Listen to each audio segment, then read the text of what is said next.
Hey everyone, welcome back to the Ignite and Community YouTube channel. My name is Codi Chen and I am the co-creator of our business called Heartworks Writing. We take care of all of your copywriting, editing, ghostwriting, content coaching, and book coaching needs. You can check out our website at www.heartworksw.com and you can follow us on social at Heartworks Writing and at Codi Elizabeth. Today, I'm talking all about developing your beautiful characters. Characters, whether you're writing a story, are so important to your books. You're going to want to listen whether you're writing nonfiction, which is true stories, or fiction, which is not true stories. So, characters are so important. It's almost as important as plot development when writing a book.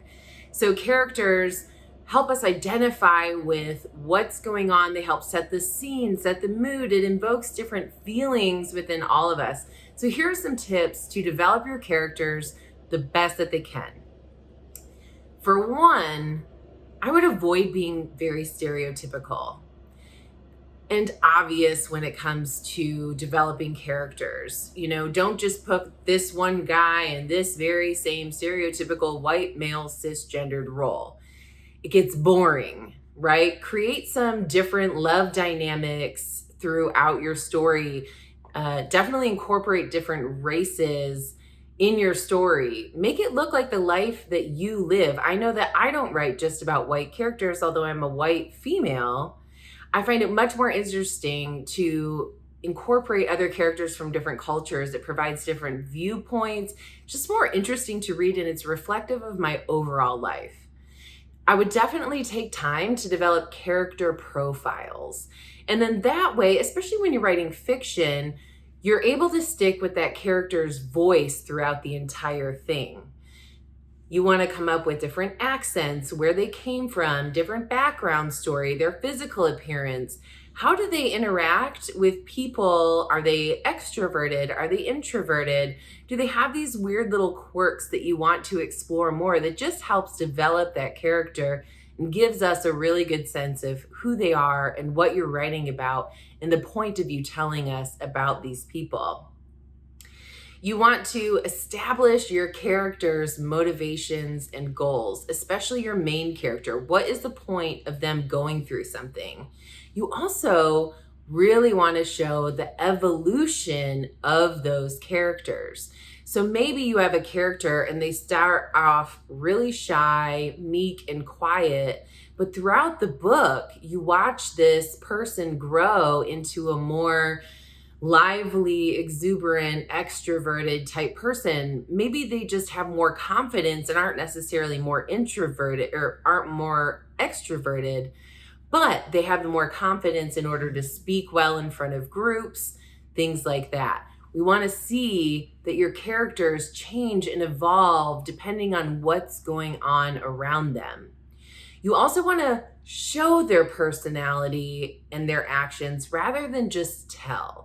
So an example of this would be if you have a really hilarious character. You don't want to just write, Susie is really hilarious.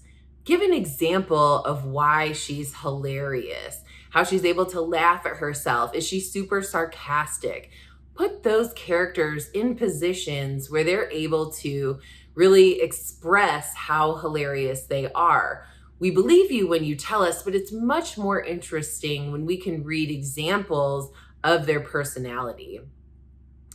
Also, show how your main characters deal with internal as well as external conflict. Remember that maybe you're writing this story and your main character, or yourself if you're writing a memoir, you want to be the hero of the story, or have all these amazing quality and traits, but that's not realistic to life. And also when we're reviewing and writing about ourselves, that's not realistic. Take some time to think about not just the positive and good qualities that these people and characters have, but also the not so great ones.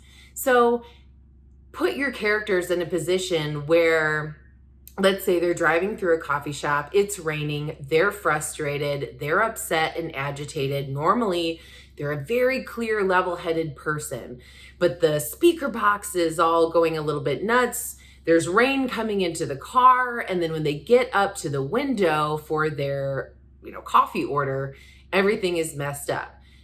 How does this person react? Are they able to, in a perfect world, we would understand all the circumstances, be able to control our anger, but we're not always able to do that perfectly.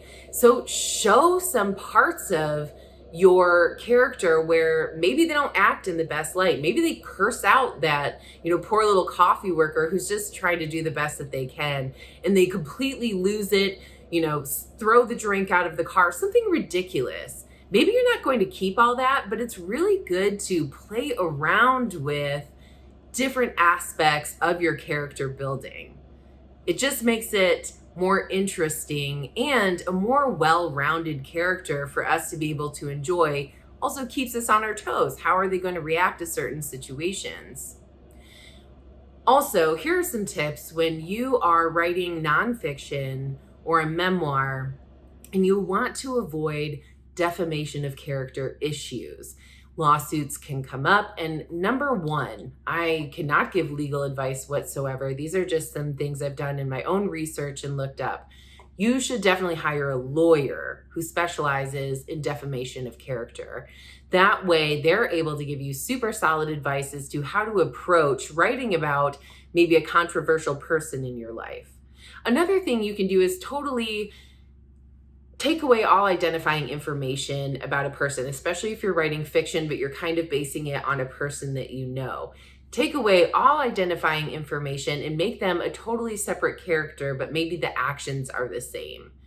Also, if you don't want to change a ton or you're still a little nervous about it, get written permission from the person that you're writing about once you've already written and have been able to share your final draft with that person in order to get that okay and to not feel scared that someone might come after you for defamation of character.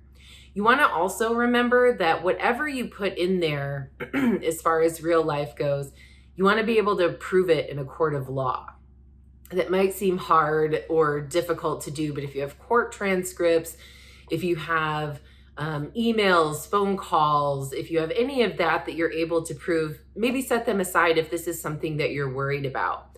Avoid name calling. Let the reader come to their own conclusion about that person. Don't say that you think that they're this horrible monster of a person. Explain what their actions are. Explain what they've done to make you maybe feel that way. Don't say, they made me feel this way. That can cause a lot of issues. Take responsibility for your own feelings and don't blame them on other people. Don't exaggerate what happens or anything like that. Be as honest as possible, and then you can present that to a lawyer in order to avoid defamation of character issues. I know that when it comes to writing nonfiction, those are some real concerns that people have about what to include in their writing, what not to include. So these are just some tips in order to avoid those issues, and also while still creating these really beautiful, round characters that we can really relate to and understand. A lot of the story will be told through your character's perspective, or your own perspective if you're writing a memoir. So definitely keep that in mind. We can also build out dialogue. How does that person speak? Would this person speak this way later on in the chapter? Make sure that you try to stay consistent.